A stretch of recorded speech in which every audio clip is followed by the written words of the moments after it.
Pastor Anton ராசநாயம் பாருங்கள், கத்தர் கொடுத்த வார்த்தையை வந்து பகிர்ந்து கொள்ளுங்கள்.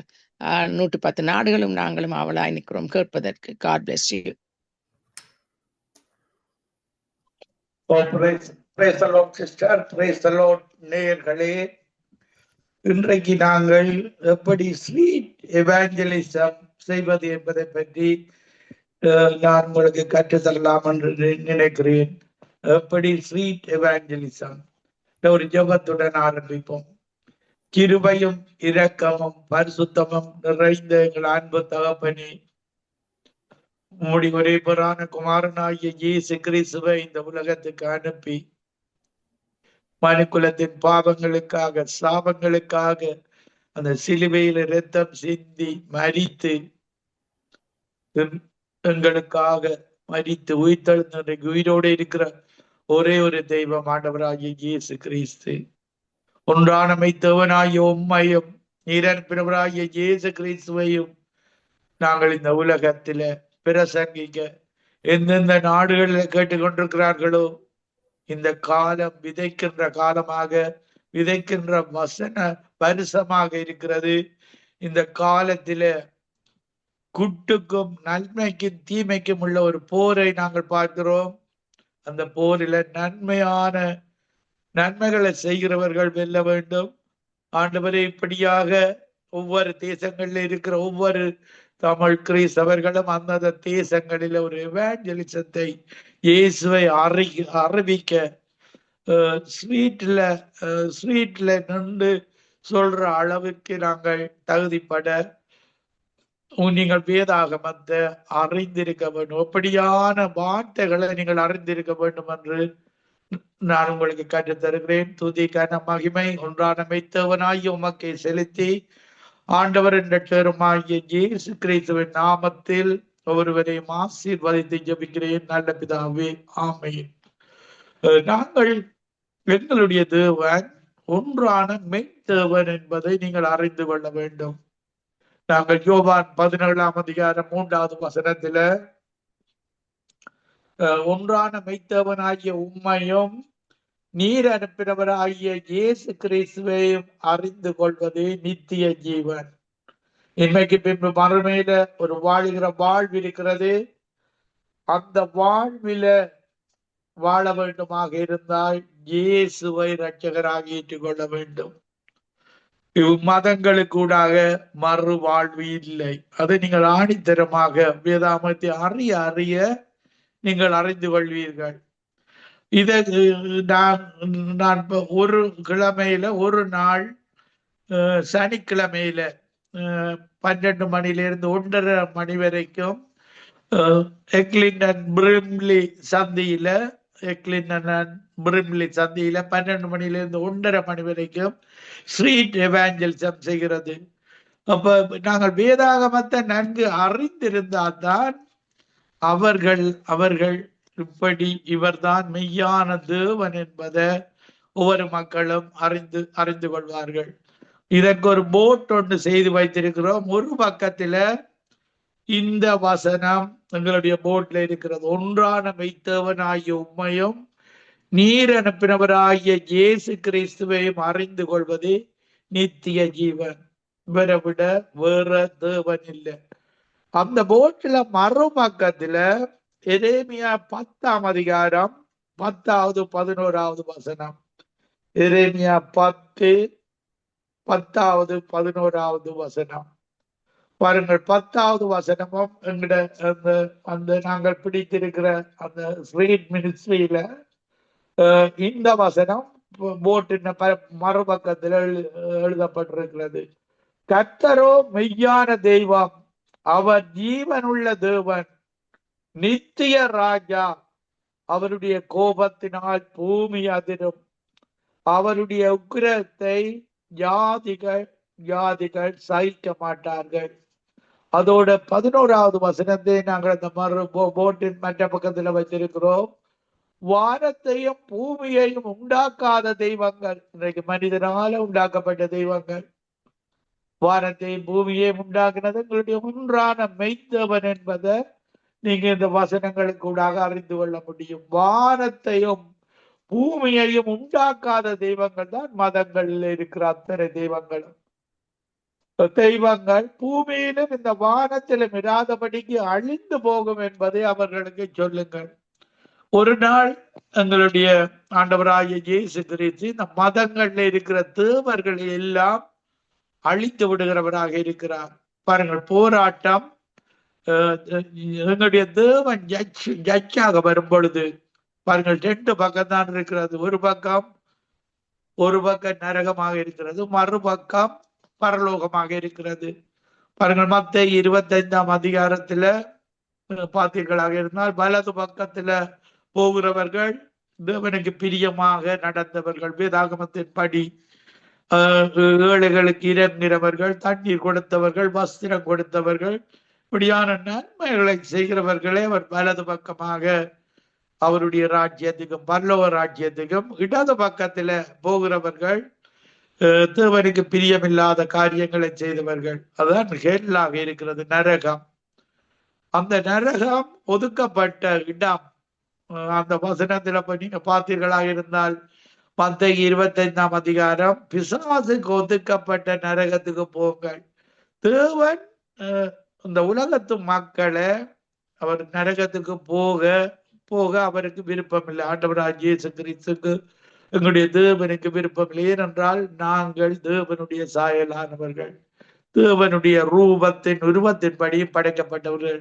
நீங்கள் இந்து மதமாக இருக்கலாம், முஸ்லிமாக இருக்கலாம், எந்த மதமாக இருந்தாலும் உங்களுடைய உருவம், உங்களை தேவன் தம்முடைய சாயலாக படைக்கப்பட்டிருக்கிறார். ஆனால் தூதர்களாகத்தான் தேவன் இந்த உலகத்தில ஏஞ்சல்ஸை படைத்தார். 3 பிரதான தூதர்கள், மிக்காவேல், கப்ரியேல், லூசிபரஸ். இந்த 3 தூதர்கள் அந்த மெய்யான தேவனுக்கு கீழே இருந்தவர்கள். அதுல 3 பங்கு தூதர்கள், லூசிபரஸும் அவனுடைய தூதர்களும் தேவனுக்கு விரோதமாக செயற்பட்டு மேட்டிமை கொண்டு, இதை நீங்கள் இந்த மேட்டிமையை பற்றி எப்படி அவர்கள் விழுந்து போனார்கள் என்பதை நீங்கள் ஏசாயா 14ஆம் அதிகாரத்திலேயும் எசேக்கியேல் 28ஆம் அதிகாரத்திலே நீங்க அறிந்து கொள்ள முடியும். எப்படி பிசாசு, ஏன் கடவுள் பிசாசை படைத்தவர் என்று பல விதமான கேள்விகள் கேட்கும் பொழுது, தேவன் படைத்தது எப்பொழுது நன்மையால்தான் அவர் படைத்தார். அவர்கள் தேவனுக்கு விரோதமாக செயற்பட்டு பிசாசாக மாறி அவர்கள் விழுந்து போனார்கள். இன்றைக்கு அவர்கள் பிசாசின் தூதர்களுமாக. அதுல நீங்கள் வாசித்து பார்த்தீர்களாக இருந்தால், இந்த பிசாசு, இந்த லூசிபரஸ் ஏதேன் தோட்டத்தில் இருந்தவன். எங்களுடைய முதல் பெற்றோர் ஆதாம் ஏவாளை வஞ்சித்தவன் தான் அந்த விழுந்து போன தூதன். அப்ப தேவன் ஏஞ்சல்ஸாக படைத்தார். அவன் மீட்டிமை கொண்டு தேவனுக்கு விரோதமாக இருதயத்தில நினைத்தது நிமித்தம் ஏசாயா 14 எசேக்கியேல் 28ஆம் அதிகாரத்திலே நீங்கள் வாசித்து அறிந்து கொண்டால் எப்படி பிசாசு உருவானது என்று தெரியும். பலர் நினைக்கிறார்கள் தேவன் பிசாசை உருவாக்கினவர் என்று. தேவன் பிசாசை உருவாக்கவில்லை, ஏஞ்சல்ஸை தான் உருவாக்கினார். ஏஞ்சல் பிசாசாக மாறிவிட்டது, தேவனுக்கு விரோதமாக செயற்பட்டு. இதனால எங்களுடைய முதல் பெற்றோர் ஆதாம் ஏவாள் பாவம் செய்தார்கள்.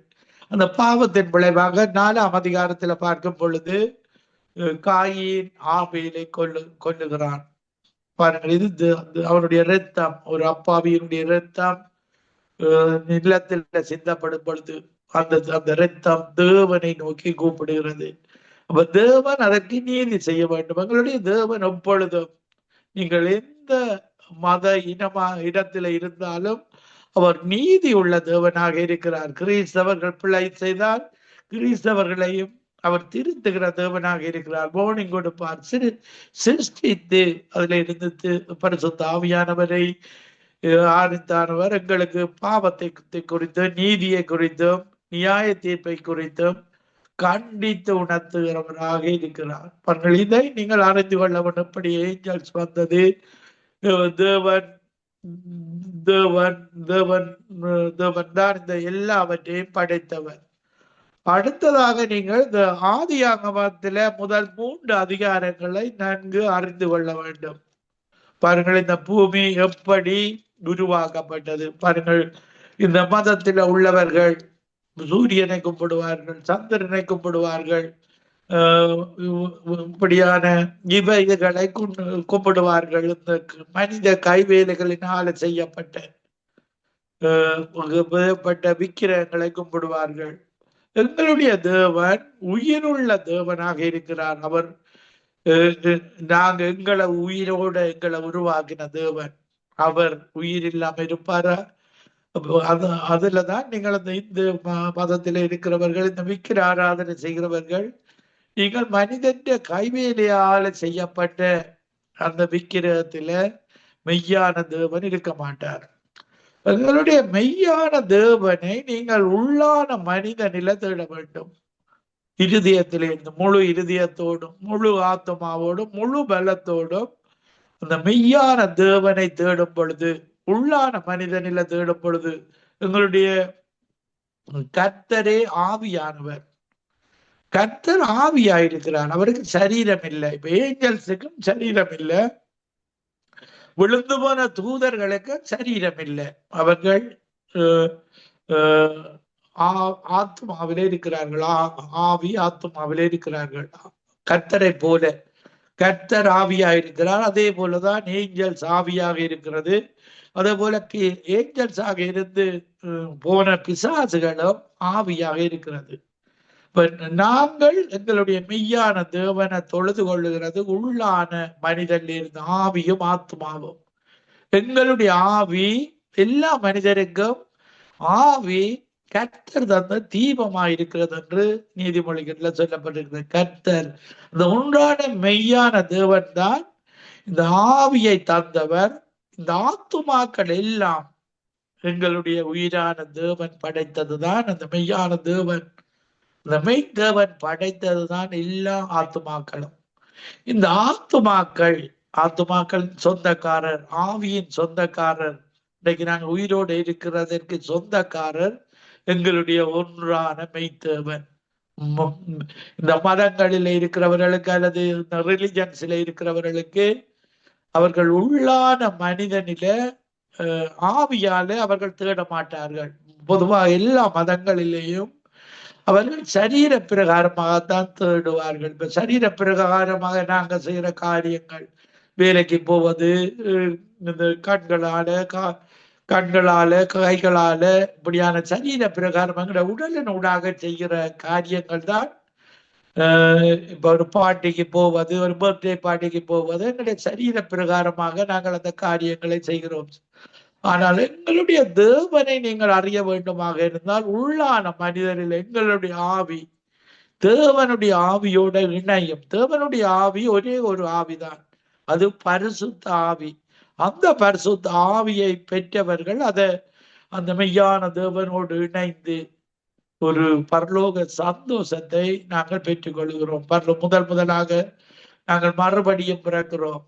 எப்ப எங்களுக்கு இந்த சரீரம் வந்தது என்றால், தேவன், நீங்கள் ஆதியாகமத்தில் நீங்கள் பார்த்தீர்களாக இருந்தால், தேவன் இந்த உலகத்தை முதல் ஆதாமவாளை படைக்கும் பொழுது அவர்கள் நிர்வாணம் இல்லாமல் ஒரு ஒளியான சரீரத்தோடு தான் படைத்தார். நிரந்தர வாழ்வு, நிரந்தரமாக அவர்கள் ஒரு மரணம் இல்லாத ஒரு வாழ்வு. தேவன் உறவாடுகிற ஏதேன் தோட்டத்தில் அவர்களை உருவாக்கி அவர்களை வைத்து தேவன் ஒவ்வொரு நாளும் அவர்களோடு உறவாடி, அவர் ஆவியா இருக்கிறார் எங்களுடைய தேவன், இவர்களும் ஆவியான சரீரத்தோடு இருக்கிறார்கள். அந்த ஒளியான இது கவப்பட்டிருக்கிறது. அவர்களுக்கு அந்த எங்களை போன்ற பாவ சரீரம் அவர்களுக்கு இருக்கவில்லை. ஒளியான சரீரமாக, பாவ சிந்தனை இல்லாதவர்களாக தான் அவர்கள் இருந்தார்கள். பாருங்கள், நீங்கள் ஆதியாகமம் 2ஆம் அதிகாரத்தில் அதை பார்க்கலாம். அவர்கள் இருவரும் நிர்வாணிகளாய் இருந்தும் வெட்கப்படவில்லை என்றால் இந்த சரீரம் எங்களுக்கு வரவில்லை. இந்த வெப்ப வந்தது என்றால் இந்த பாவத்துக்கு பின்பு 3ஆம் அதிகாரத்துல, ஆதியாகமம் 3ஆம் அதிகாரத்துல அவர்கள் பாவம் செய்கிறார்கள்.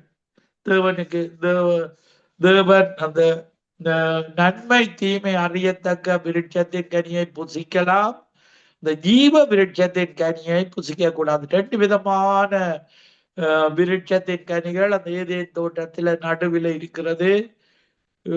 அந்த ஜீவ விருட்சத்தின் கனியை இவர்கள் புசித்திருந்தால் இவர்கள் தொடர்ந்து தேவனோட கூட வாழ்ந்திருக்க முடியும். இந்த சரீரம் வந்திருக்காது. அவர்கள் பிசாசை பாருங்கள், அந்த இசைக்கியல் 28ஆம் அதிகாரத்திலும் ஏசாயா 14ஆம் அதிகாரத்திலேயும் அந்த அந்த லூசிபரஸ் ஏதேன் தோட்டத்தில் இருந்தவன். அவன் அந்த பிசாசு தேவனுக்கு விரோதமாக செயற்பட்டு அந்த ஏதேன் தோட்டத்தில் இருந்த பிசாசு ஆதாம் ஏவாளையும் அந்த பாவம் செய்ய வைக்கிறான். அந்த கண்களில இச்சையை கொடுக்கிறான், ஜீவனத்தில பெருமையை கொடுக்கிறான், மாம்சத்தில இச்சை. இப்படியாக அவர்கள் அந்த இச்சைப்பட்டு பிசாசின் வார்த்தைக்கு இடப்பட்டு அவர்களுடைய இச்சை செயற்படுகிறது. இப்படியாக ஏவாள் பாவம் செய்து ஆதாமும் பாவம் செய்து அவர்களுக்கு இப்படி மாறின உடனே அவர்களுக்கு அந்த சரீரம் வந்து விட்டது. இப்ப நாங்கள் இன்றைக்கு இருக்கிற சரீரம் அவர்கள் ஆதியாகமம் 2ஆம் அதிகாரத்துல இருக்கவில்லை. ஆதியாகமம் 3ஆம் அதிகாரத்துல வரும் பொழுது இந்த சரீரம் நிர்வாணிகளாக அவர்கள் வந்தார்கள். இந்த நிர்வாணிகளாக இப்ப இன்றைக்கு ஆதாமபாளின் சந்ததிகளாகிய நாங்கள் இன்றைக்கு நிர்வாணிகளாக இருக்கிறோம். தான் இந்த உடையை போட்டிருக்கிறோம். ஆனால் அந்த தேவன் அந்த ஆதாம் அவர்கள் நிர்வாணி என்று உணர்ந்து ஒரு மிருகத்தை அடித்து அவர்களுக்கு தோலுடையை உடுத்தினான். பாருங்கள், அவர்கள் இலைகுலைகளால் மறைத்தார்கள். ஆனால் தேவன் அவர்களுக்கு ஒரு மிருகத்தை அடித்து அதன் தோலை கொடுத்து அவர்களுடைய உடலை மறைத்தார்கள். பாருங்கள், நாங்கள் யோவான் 10:10 பார்க்கும் பொழுது அவன் திருடனாக இருக்கிறான், விழுந்து போன தூதனாக பிசாசு இருக்கிறது. அவனுடைய லீடர் தான் லூசிபரஸ். அவனை கீழே 3 பங்கு பாருங்கள் இப்படியாக ஒரு படை இருப்பது போலதான் அவங்க பிசாசுக்கும் ஒரு படை. இந்த உலகத்துல யுத்தம் செய்யும் பொழுது ஒரு கேர்னல் இருப்பார், அவருக்கு 100 பேர் 50 பேர் அப்படியாக அந்த படை இருக்கும். அதே போலதான் பிசாசுகளுக்கும் மெயின் லீடர் லூசிபரஸா இருக்கிறான். அவனை கீழே அந்த பிசாசுகளும் செயற்படு கொண்டிருக்கிறது. அதுகளின் தகுதிக்கேற்ப ஸ்மால் சேட்டன், பிக் சேட்டன் அப்படியாக இப்ப ஆமைக்கு ரேஞ்ச் ஒரு பட்டி கொடுப்பது போல அவர்களுக்கு அந்த இதிலே அவர்கள் தீமை செய்கிறவர்களாக பிசாசின் கிரிக யோன் 10:10 திருடுவான், கொல்லுவான், அழிப்பான். அவன் மனிதர்களுக்குள்ள போய் இருக்கக்கூடியவன். அவனுடைய ஆவி பாவம் செய்கிற மனிதனுக்குள்ள அவன் புகுந்து விடுவான். அவனால அதுக்குள்ள பாவங்கள் தொடர்ந்து செய்யும் பொழுது பாருங்கள், இந்த பாவ ஆவிகள் பலவிதமான ஆவிகள் இருக்கு. விபச்சார ஆவிகள், வேசித்தன ஆவிகள், அத்தனை தீமையான காரியங்களுக்கு உலகத்தில் உள்ள அத்தனை தீமையான காரியங்களுக்கு பின்னால இந்த பிசாசின் ஆவிகள் செயற்படும். தீமை செய்கிற மனிதர்களை பிடித்து விடும். பாருங்கள், இந்த தீமை செய்கிற மனிதர்கள் இந்த தீமை செய்கிற மனிதர்கள் இந்த பிசாசின் ஆவிகளினாலதான் பிடிக்கப்பட்டு அவர்கள் அந்த தீமையை செய்கிறார்கள். அந்த ஆவிகள் அவர்களை விட்டு அகற்றி விட்டால் அவர்கள் இயேசுவின் பக்கமாக வந்து விடுவார்கள். பாருங்கள், அவர்கள் நாங்கள் இருளின் பிள்ளைகள் என்று சொல்கிறோம். ஒரு தாயின் வயிற்றில பிறக்கும் பொழுது நாங்கள் பாவ உணர்வோடு பிறக்கிறோம். எங்களுடைய அப்பா அம்மா ஆதாம் ஏவாளின் சந்ததி பாவ சந்ததியாக நாங்கள் பிறக்கும் பொழுது ஒரு பாவ உணர்வோடு பிறக்கிறோம். உங்களுக்கு இந்த சிறு பிள்ளையில எங்களுக்கு பாவத்துக்கும் நல்லதுக்கும் கெட்டதுக்கும் வித்தியாசம் தெரியாமல் தான் ஒரு சிறு பிள்ளை வாழும். ஒரு பிள்ளை பிறக்கும் பொழுது அதுக்கு பாவம் தெரியாது, எல்லா சிறு பிள்ளைகளுக்கும். இயேசு சிறு பிள்ளைகளை நேசித்தார். ஏன் நேசித்தார்? அந்த பிள்ளைகள் தகப்பனை நம்பும். சிறு பிள்ளையா இருக்கும் பொழுது தகப்பன் தாயை நம்பும். அதுதான் அந்த சிறு பிள்ளைகள்ல அந்த மஞ்சள் சூது எந்த சிறு பிள்ளைக்கும் பிறந்து ஒரு குறிப்பிட்ட வயது வரைக்கும் அவர்கள் அந்த சூதுவாது தெரியாதவர்களாக வாழுவார்கள். அவர்கள் இந்த பாவத்தை கற்றுக்கொள்ளும் பொழுது அவர்களுடைய குடும்ப உறுப்பினருடாக, நண்பர்களூடாக இப்படியாக பாவத்தை செய்து செய்து வாழுவார்கள். அப்படித்தான் நாங்களும் வாழ்ந்தோம். அப்ப இந்த காலம் இருளின் காலம், இருளின் பிள்ளைகள் என்று சொல்லப்படுகிறது. நாங்களுடைய இந்த சரீரம் வந்த பின்பு நாங்கள் தாயின் வயிற்றில் இருளின் பிள்ளைகளாக பிறக்கிறோம். சாத்தான் தான் எங்களுடைய இருளாக எங்களுக்குள்ள இருந்து இருளின் பிள்ளைகளாக நாங்கள் வாழுகிறோம். இப்படியாக வாழ்ந்து கொண்டு நாங்கள் இந்த உலகத்தை செய்கிற அத்தனை காரியங்களையும் நாங்கள் அந்த எல்லாரும் சிறு பிள்ளையில அதை செய்ய மாட்டோம். அந்த பாவத்தை செய்ய பழகி கொள்ளும் பொழுது நாங்கள் இப்படியாக இருளின் பிள்ளைகளாக தொடர்ந்து வாழுகிறோம். நாங்கள் இயேசுவிடத்துல வரும் பொழுது, இயேசுவிடத்தில் எப்படி வருவதென்றால் அவருடைய ஆவியை பெற்றுக்கொள்ள வேண்டும். எங்களுடைய ஒன்றான மெய்த்தேவனுடைய ஆவி பரிசுத்த ஆவி. அந்த பரிசுத்த ஆவி எங்களுக்குள்ள வந்து விட்டால் அந்த பிசாசின் ஆவிகள் எல்லாம் ஓடிவிடும். அந்த இருளாக எங்களை தீமையில எங்களுடைய சிந்தையை கொண்டு வந்த அந்த ஆவிகள் எல்லாம் வெளியேறிவிடும் எங்களை விட்டு. அதான் இருள் விலகுகிறது. எங்களுக்குள்ள இருள் இருக்கு. இருளின் பிள்ளைகளாக பிறக்கிறோம். நாங்கள் இயேசுவிடத்துல வரும் பொழுது நாங்கள் இயேசுவை ரட்சகராக ஏற்றுக்கொள்கிறோம். இயேசு எங்களுக்குள்ள வருகிறார். முழுக்கு ஞானஸ்தானத்தை எடுத்துக் கொள்கிறார்கள். அதன் பின்பு ஆவியினால பிறக்கிறோம். சிலர் ஆவியினால பிறப்பது முன்னுக்கு நடக்கும். அதன் பின்பு முழுக்கு ஞானஸ்தானத்தை எடுத்துக்கொள்வார்கள். நான் முழுக்கு ஞானஸ்தானம் எடுக்க முன்பாகவே இந்த பரிசுத்த ஆவியின் அபிஷேகத்தினால நிரப்பப்பட்டு தேவனுடைய ஆவியை பெற்று தேவனுடைய ஆவியை பெற்ற உடனே நாங்கள் செய்யற பாவங்கள் எங்களுக்கு தெரிய வரும். இது பிள்ளை. நான் அந்த காலத்துல, நான் அந்த ரட்சிக்கப்பட்ட காலத்துல சினிமா பாடல் தான் என்னுடைய காரில் போட்டுக்கொண்டு போவேன். ஆனால் அன்றைக்கு அந்த பரிசுத்த ஆவியானவர் எனக்குள்ள நிரப்பின பொழுது இந்த சினிமா எனக்கு விருப்பம் இல்லாமல் போகும். இயேசுதான் ஒரே வழி. இயேசு. நாங்கள் வேதாகமத்தை படிக்க சொல்லும். எங்களுக்குள்ள இருக்கிற ஆவியானவர் எங்களுக்குள்ள தவறு செய்யும் பொழுது எங்களை உணர்த்தி கொண்டு வருவார். உணர்த்தி அவர் பாவத்தை குறைத்து வந்த பரிசுத்த ஆவி ஒரு ஆவியானவர் தான் தேவனுடைய ஆவி. பரிசுத்த ஆவியாக நாங்க வருகிறோம். எங்களுடைய உள்ளுக்கு இருந்த அந்த தீய ஆவிகள் எல்லாம் வெளியேறி விடுகிறது. இப்படித்தான் மனிதன் ரட்சிக்கப்படுகிறான். ஆவியை பெறும் பொழுது அவன் ரட்சிக்கப்படுகிறான். இந்த ஆவியை நாங்கள் தொடர்ந்து இயேசுவை நேசிப்போம். தேவனுடைய பைபிள் வசனத்தை நேசிப்போம். தேவனுக்கு பிரியமாக நாங்கள் எப்பொழுதும் வாழ வேண்டும் என்ற ஒரு உணர்வு வரும்.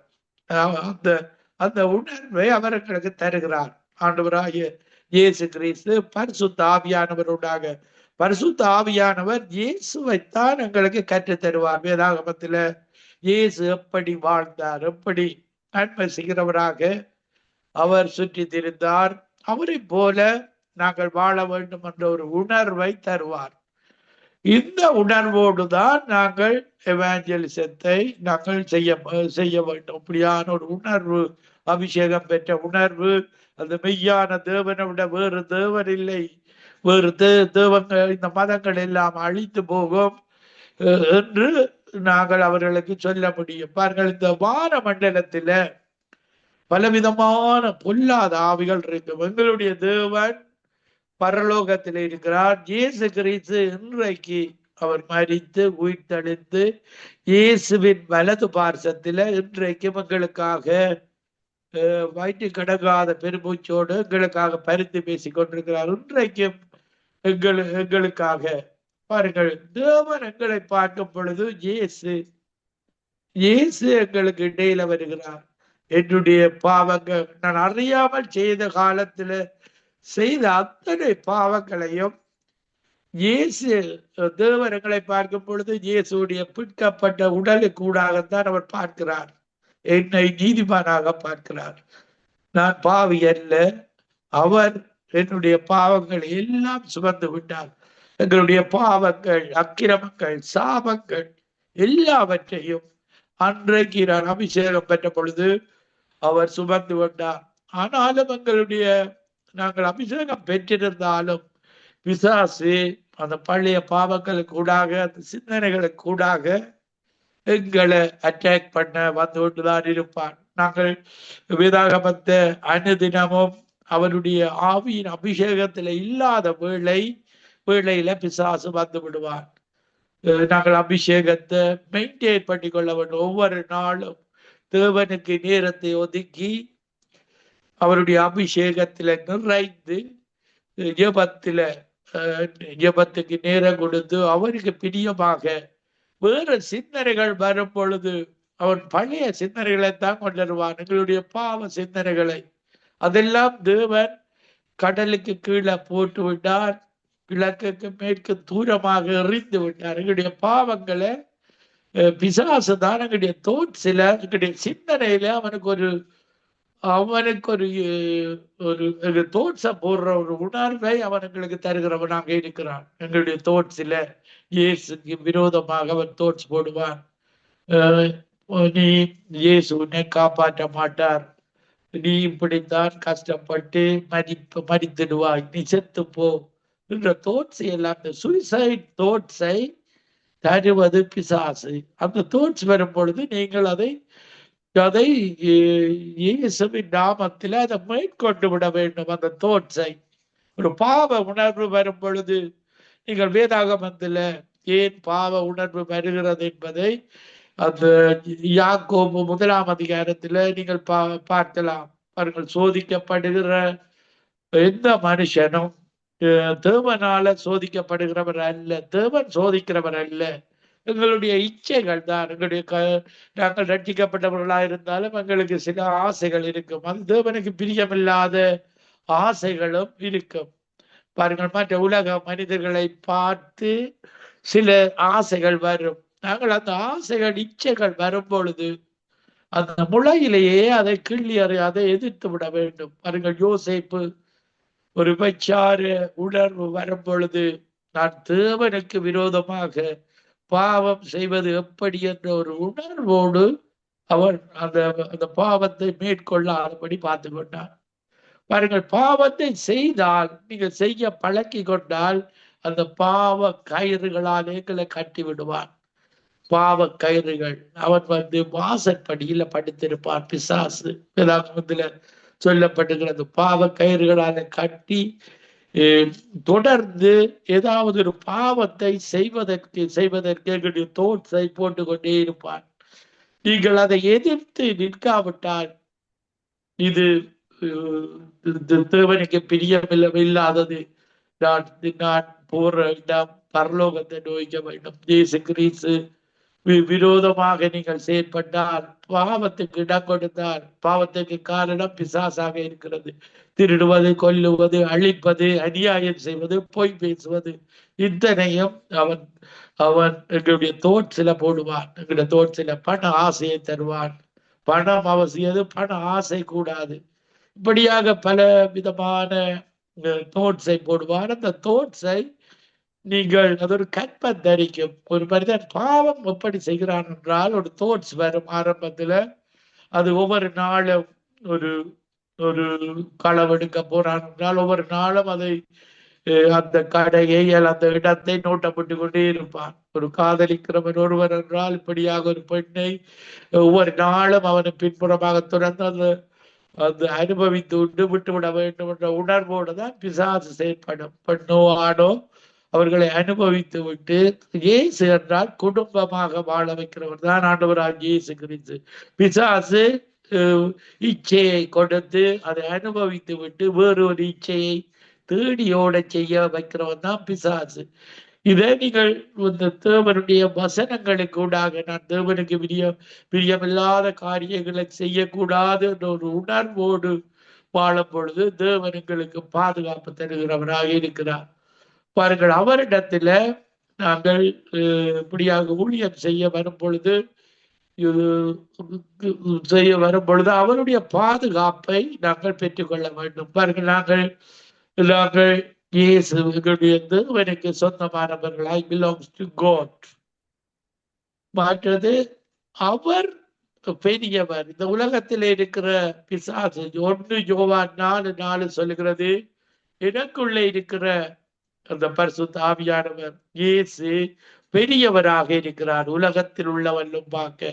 அந்த ஆவியானவர் தான் அந்த பிசாசுகள் எங்களை வரவிடாமல், அந்த ஆவியானவருடைய ஒத்துழைப்போடு நாங்கள் அந்த பிசாசுக்கு எதிர்த்து நிற்க முடியும். நான் தேவனுடைய பிள்ளை, தேவனுடைய பிள்ளை, நான் இருளின் பிள்ளை அல்ல. ரட்சிக்கப்படுவதற்கு முன்பாக இருளின் பிள்ளைகளாக இருந்திருக்கிறோம். ரட்சிக்கப்பட்டு சில காலங்கள் நாங்கள் எங்களுடைய பழைய இச்சைகள் வரும். ஆனாலும் அதை மேற்கொண்டு நாங்கள் அவருடைய வெளிச்சத்தின் பிள்ளைகளாக மாறுகிறோம். ஒப்பு கொடுத்து விட வேண்டும். நான் இயேசுடைய பிள்ளை, நான் பாவம் செய்யக்கூடாது. உலகத்தில் இருக்கிறவர்களும் பார்க்க எனக்குள்ளே இருக்கிற ஆவியானவர், அவர்தான் இயேசு, அவர்தான் தேவன், அவர் பெரியவராக இருக்கிறார். அடுத்ததாக நாங்கள் சரண்ட பண்ணிவிட வேண்டும் எங்களுடைய தேவனிடத்துல. நீங்கள் மனிதர்களிடத்திலேயோ எந்த யாரிடத்திலேயும் போய் சரண்ட பண்ணக்கூடாது. எங்களுடைய ஒன்றான மைத்தவனிடத்துல என்னுடைய சொத்துக்கள், என்னுடைய கார், என்னுடைய எல்லாம் உம்முடையது. நீர் நான் உமக்காக ஊழியம் செய்ய போற உண்மையாக உத்தமமாக இருக்கிறவர்கள் அப்படியாக ஒப்பு கொடுத்து விட வேண்டும். அப்பொழுது எங்களுடைய வாழ்வு, என்னுடைய கார் உம்முடையது, என்னுடைய ஆசீர்வாதங்கள் எல்லாம் உம்முடையது. அதை நீர் தான் பாதுகாக்க வேண்டும். உம்முடைய சொத்து, இது என்னுடைய சொத்து அல்ல, இது என்னுடைய ஊழியம் அல்ல, இது உம்முடைய ஊழியம். நீர் இதை வழிநடத்தும்படியாக நாங்கள் இயேசுவை போல மாற வேண்டுமாக இருந்தால் எங்களுடைய சொத்துக்கள், எங்களுடைய ஆசைகள், இச்சைகள் எல்லாம் எங்களுடைய ஒன்றான மைத்தவரிடத்துல ஒப்பு கொடுத்து விட வேண்டும். இன்றைக்கு நாங்களும் இன்னும் புல்லாக ஒப்பு கொடுக்கவில்லை. இதனால்தான் இன்றைக்கு இயேசுவை போன்ற மனிதர்களை நாங்கள் பார்க்க முடியாமல் இருக்கிறது. எல்லாம் எங்களுடைய தேவனுடையது. அவர் என்னை நடத்துவார். அவருடைய யோபுவை எப்படி நாங்கள் யோபு பிரியமாக நடந்த பொழுது எப்படி வேலி அடைத்து பாதுகாத்தார், அதே போல எங்களையும் பாதுகாப்பார் என்ற உணர்வோடு நாங்கள் அவருடைய எவாஞ்சலிசம் ஸ்ட்ரீட் மினிஸ்ட்ரிய நடத்த வேண்டும். அடுத்ததாக நாங்கள் அவரிடத்துல எங்களோட வாழ்வை ஒப்பு கொடுக்கும் பொழுது பாருங்கள், ஒரு பாஸ்டர் சொன்னார் தன்னுடைய மோதிரம் துளைந்து விட்டது. அப்பொழுது அவர் ப்ரே பண்ணினார், இந்த மோதிரம் நீர் தந்தது, இது உம்முடைய சொத்து, நான் உங்களிடத்துல ஒப்பு கொடுத்த ஒரு பாஸ்டர். இப்படியாக நாங்கள் ஒப்பு கொடுத்து ஜபிக்கும் பொழுது பாருங்கள், ஏஞ்சல்ஸ், இது தேவனுடைய பிள்ளைகளுக்கு ஏஞ்சல்ஸ் பாதுகாப்பு கொடுக்கிறதாக இருக்கிறது. பணிவுடைய ஆவிகள், நாங்கள் தேவனிடத்துல இது உம்முடைய சொத்து என்று சொல்லி பணிவுடைய ஆவிகளுக்கு ஒப்பு கொடுக்கும் பொழுது அந்த பணிவுடைய ஆவிகள் அந்த ஒப்பு கொடுத்த பொருளை எடுத்து உங்களுடைய இருக்கிற பில்டிங்கில அல்லது இருக்கிற இடத்துல ஒருவர் மூலமாக உங்களுக்கு கொண்டு வந்து தனக்கு தந்ததாக, தான் தொலைந்த ஐட்டத்தை தந்ததாக சாட்சி சொல்லுகிறார். அவர்கள் இப்படியாகத்தான் பணிபுடைய ஆவிகள். நான் இலங்கையிலேயும் ஒரு பக்தியுள்ள ஒருவரை பிடித்து இந்த புலிகள் அந்த இயக்க காலத்திலே அவரை கிடந்து விட்டு விட்டார்கள். ஒரு பாஸ்டரை இந்த யுத்தம் நடக்கிற காலங்களில. அப்பொழுது அந்த பாஸ்டர் அவர் தேவனுக்கு ஒப்பு கொடுத்தவர் ஆகத்தான் அவர் முழுமையாக ஒப்பு கொடுத்தவர். பாருங்கள், அவரை அதுல போட்டு அவர்கள் மூடிவிட போகிறார்கள். அவர் எப்படியாக ஜெபித்து அந்த நேரத்துல தேவன் ஒரு விமானத்தை கட்டளையிட்டு அந்த இடத்துல சுற்றி வரும் பொழுது அவர்கள் எல்லாரும் மூடிவிட்டார்கள். அவருடைய உயிர் பாதுகாக்கப்படுகிறது. இப்படித்தான் இந்த பணிவிடை ஏஞ்சல்ஸ் வந்து எந்த ஆபத்திலே இருந்து நீங்கள் இந்த ஒப்பு கொடுத்த வாழ்வில வாழும் பொழுது அவர்கள் வந்து உங்களை எப்படியாவது பாதுகாத்து விடுவார்கள். பல நாடுகள்ல இப்படியாக பாருங்கள், இந்த ஏதோ லெஸ்லி பிரதர் ஒரு முறை சாட்சி சொன்னார். ஒரு மோட்டார் சைக்கிள்ல வந்து ஒரு நாட்டில கிறிஸ்தவர்களை துன்பப்படுத்துவார்கள். அப்போ அக்கினி இறங்கி அந்த மோட்டார் சைக்கிள்ல உள்ள எல்லாரையும் அப்படியே அகற்றி விட்டது. பாருங்கள், இப்படியாக அந்த பணிவிடை ஆவிகள் செய்வதை நாங்கள் பார்க்கக்கூடியதாக இருக்கிறது. இப்படியாக இந்த உலகத்துல நாங்கள் இன்றைக்கு பார்க்கும் பொழுது நன்மைக்கும் தீமைக்கும் போர் நடந்து கொண்டிருக்கிறது. பாருங்கள், இந்த போர் ஒரு தேவனுடைய திட்டமாக நான் பார்க்கிறேன். பாருங்கள், இலங்கை இந்தியாவில் இருக்கிற மக்கள் எப்பொழுதும் அமெரிக்கா தீமை செய்கிறது என்றுதான் சிந்திப்பார்கள். ஆனால் இந்த யுத்தத்தின் முடிவை நாங்கள் முடிவு வந்த பின்பு பார்த்தால் அது தேவனுக்கு பிரியமான யுத்தமாக எங்களுக்கு பிறகுதான் வெளிப்படும். பாருங்கள், அந்த யுத்தத்தின் முடிவுல கொலைகள் நடைபெறுகிறது தான். ஆனால் தீமையோடு எதிர்த்து நிற்கிற காரியங்களாக இருக்கிறது. தீமை அகன்று போகிறது. பாருங்கள், அந்த ஈரான் தேசம் விடுதலை பெற வேண்டும். அங்கு மக்கள் கிறிஸ்தவ நாடாக அது மாறப்போகிறது. அதுதான் தேவனுடைய திட்டமாக இருக்கிறது. அந்த மக்கள் இயேசுவை நேசிக்கிறார்கள். தீமை அழிந்து விட வேண்டும். பாருங்கள், தீமையான நாடுகள் அந்த தேசத்தை எப்படியாவது விட்டுவிடக்கூடாது. பாருங்கள், ரஷ்யா, சீனா, நோர்த் கொரியா, பாருங்கள், இந்த நாடுகள் எப்படியாவது இந்த நாட்டை தொடர்ந்து யுத்தத்துல பிசாசுகள் செயற்படுகிற நாடுகளாக இருக்கிற நோர்த் கொரியாவில் இயேசுவை அறிவிக்க கூடாது. அவர்களுடைய நாடு வறுமையில் இருக்கிறது. ஆனால் அவர்கள் யுத்தத்துக்குத்தான் எல்லாவற்றையும் செலவழிப்பார்கள். தொடர்ந்து நான் இந்த பகுதியை தொடர்ந்து நான் எடுத்து வருகிறேன். நீங்கள் இந்த காலம் ஊழியம் செய்கிற காலமாக இருக்கிறது. நன்மைக்கும் தீமைக்கும் தான் இந்த போர் நடக்கிறது. நன்மையான கிறிஸ்தவ நாடுகள் ஒன்றாக சேரப்போகிறது. தீமைகள் அகன்று விட வேண்டும். பாருங்கள், தீமை செய்கிறவர்கள், இந்த சுடுபவர்கள், இயக்கங்கள், ஒருதர் கொல்லுகிறவர்கள், எல்லாம் அகன்று நன்மையும் தீமையும் தான் வரப்போகிறது. ஒரு பக்கம் நன்மை உள்ளவர்கள் இருப்பார்கள், மற்ற பக்கம் இந்த நாடுகள் எல்லாம் தீமை உள்ள நாடுகள், தீமை செய்கிறவர்கள் எல்லாம் ஒன்றாவார்கள்.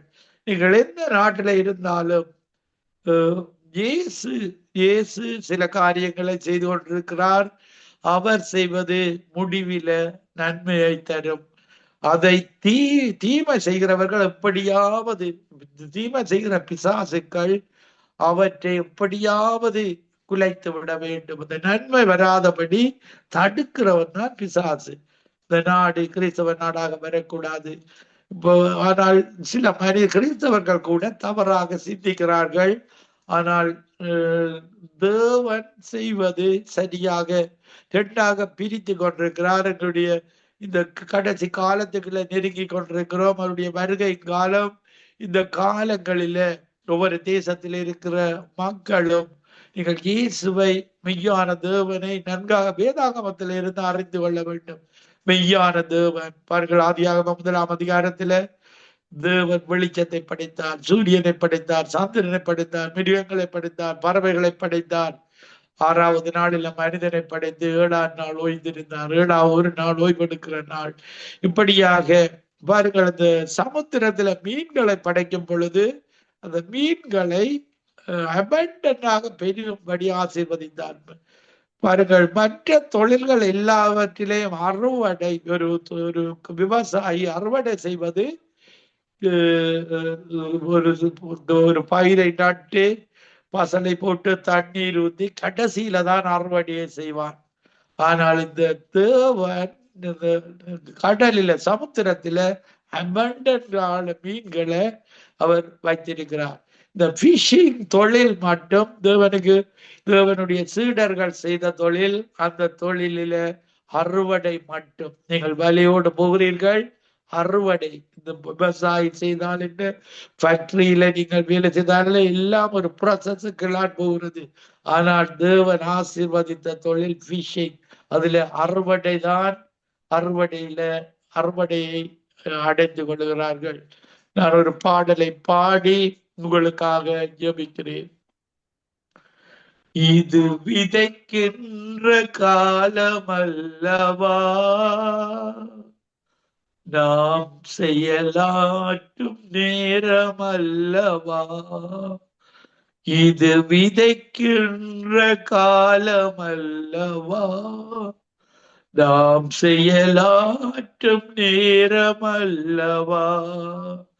உறங்காமல் நாமும் பிறந்தோடி எங்கும் சுவிசேஷ விதை தூவுவோம்.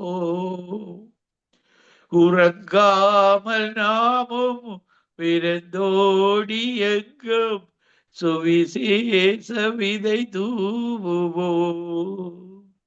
இது விதைக்கின்ற காலமல்லவா, நாம் செயலாற்றும் நேரமல்லவா. காலம் வருகின்றதே, அதன் சாயல் தெரிகின்றதே. ஒளியுள்ள காலம் முடிவாகும் முன்னே உன் சேவை நிறைவேற்றிடு. ஒளியுள்ள காலம் முடிவாகும் முன்னே உன் சேவை நிறைவேற்றிடு. திறப்பின் ஒரு வாசல் எங்கே, அதில் நிற்கும் மனிதன் எங்கே. கர்த்தரின் கண்கள் பூலோகமெங்கும் அதை தேடி அலைகின்றதே. பரிசுத்தர் கண்கள் பூலோகமெங்கும் அதை தேடி அலைகின்றதே. இது விதைக்கின்ற காலமல்லவா, நாம் செயலாற்றும் நேரமல்லவா. ஹல்லேலூயா, ஹல்லேலூயா. ஆவியானவரே நன்றி, பரிசுத்தரே நன்றி. ஆவியானவரே உம்முடைய பலத்தோடு, உம்முடைய வசனத்தோடு, உம்முடைய வசனத்தை நன்கு அறிந்தவர்களாக நீர் உயிரோடு இருக்கிற தேவன் என்பதை வேதாகமத்தின்படி அறிந்து, ஆண்டவரே நீர் உயிருள்ளவர், உண்மை உள்ளவர், பரிசுத்தவர். நீர் இந்த உலகத்தை வட்டடிக்கையில பிதாவோடு கூட இருந்த இயேசு இதிமொழிகள் 8 இந்த உலகத்தை படைக்கும் பொழுது தேவனும் இயேசுவும் செல்ல பிள்ளையாக நீர் இருந்தீரே. வார்த்தையாயிருந்தீரே. ஆதியிலே வார்த்தை இருந்தது, வார்த்தை தேவனிடத்தில் இருந்தது, வார்த்தை தேவனாக இருந்தது. வார்த்தை மாம்சமாகி இயேசுவாக வாழ்ந்து காட்டினீரே. மாம்சமான நாங்கள் உடைய வார்த்தையின்படி வாழ எங்களுடைய வாழ்வை ஒப்பு கொடுக்கிறோம். உங்களுடைய வாழ்வை ஒப்பு கொடுக்க ஆண்டவரே, என்னுடைய வாழ்வு, எதிர்காலம், என்னுடைய ஒவ்வொரு பொருள் எல்லாம் நீர் தந்தவைகள். இந்த நாங்கள் பரலோகத்துக்கு வரும் பொழுது இந்த உலகத்துல நாங்கள் ஒன்று கொண்டு வரவில்லை. இந்த உலகத்தை விட்டு போகும் பொழுது நாங்கள் ஒன்று எடுத்து செல்வதில்லை. உமக்கு பிரியமாக உம்முடைய பொக்கிஷங்களோடு நாங்கள் உம்முடைய நித்திய நித்தியமாக அந்த வாழுகிற ராஜ்யத்துல வந்து சேர கிருபை செய்வீராக. கேட்டுக்கொண்டிருக்கிற ஒவ்வொருவரையும் உடைய அபிஷேகத்தினால் நிரப்பும்படியாக ஜெபிக்கிறேன். அப்பத்தை கேட்டால் கல்லை கொடுப்பேனா, மீனை கேட்டால் பாம்பை கொடுப்பேனா. பொல்லாதவர்களாகிய உலகத்து அப்பாக்கள் தங்கள் பிள்ளைகளுக்கு நல்ல ஈவுகளை கொடுக்க அறிந்திருக்கும் பொழுது பரிசுத்த ஆவியானவர் இந்த நேரத்தில் ஒவ்வொருவரையும் உடைய ஆவியின் பரலோகத்திலே இருந்து எங்களுக்கு அனுப்பப்பட்ட பரிசுத்த ஆவியினால் நிரப்புவீராக. In the name of Jesus, mighty name of Jesus. உம்மால செய்ய முடியாத அதிசயமான காரியம் ஒன்றுமில்லை. நீர் சொல்ல ஆகும். நீர் கட்டளையிட ஒவ்வொருவர் மேலும் பரிசுத்த ஆவியானவர் இறங்குவார். ஆண்டவரே, யார் அழைக்க சித்தமாயிருக்கிறீரோ இந்த நேரம் அவர்களுடைய நேரமாக இந்த நேரத்தில் ஒவ்வொருவரை நிரப்பி, நீர் அழைத்த ஒவ்வொருவரையும் நிரப்பி அவர்கள் ஒவ்வொரு நாளும் உண்மை அறிந்து கொள்ள வேதாகமத்தை நம்முடைய பரிசுத்த ஆவியானவர் உதவியோடு கற்றுக்கொண்டு வேதாகமத்தில் இதுதான் மெய்யான வாழ்வு என்பதை மதத்திலே இருக்கிறவர்கள், ரிலிஜன்ஸ்ல இருக்கிறவர்கள் ஒவ்வொருவரும் அறிந்து மனம் திரும்பி அப்போஸ்தலர் 4:12 இந்த உலகத்தில் ரட்சிக்கப்படுவதற்கு கொடுக்கப்பட்ட ஒரே ஒரு லாபம் ஆண்டவராகிய இயேசு கிறிஸ்துடைய நாமமே அல்லாமல் வேறொரு நாமம் கொடுக்கப்படவில்லை. மதத்தில எந்த மதத்தில உள்ள நாமங்களும் கொடுக்கப்படவில்லை என்பதை அந்த கட்டளத்தில் உள்ள தமிழ் மக்கள் அறிந்து கொண்டு அந்தந்த இடங்களில ஒரு எவாஞ்சலிசம் செய்ய, ஸ்ட்ரீட் மினிஸ்ட்ரி செய்ய வேறு கற்றுக் கொடுப்பீராக. ஒவ்வொரு கிழமையும் என்னோடு கூட இருந்து ஒவ்வொருவருக்கு கற்றுக் கொடுக்க உதவி செய்வீராக. துதி கன மகிமை ஒன்றான மெத்தவனாய் உமக்கை செலுத்தி ஆண்டவரின் ரட்சகருமாகிய இயேசு கிறிஸ்துவின் நாமத்தில் ஒருவரை ஆசீர்வதித்து ஜெபிக்கிறேன். எங்களை எப்பொழுதும் நேசிக்கிற நல்ல பிதாவே. Amen, amen. Thank you Jesus. ஆமேன்.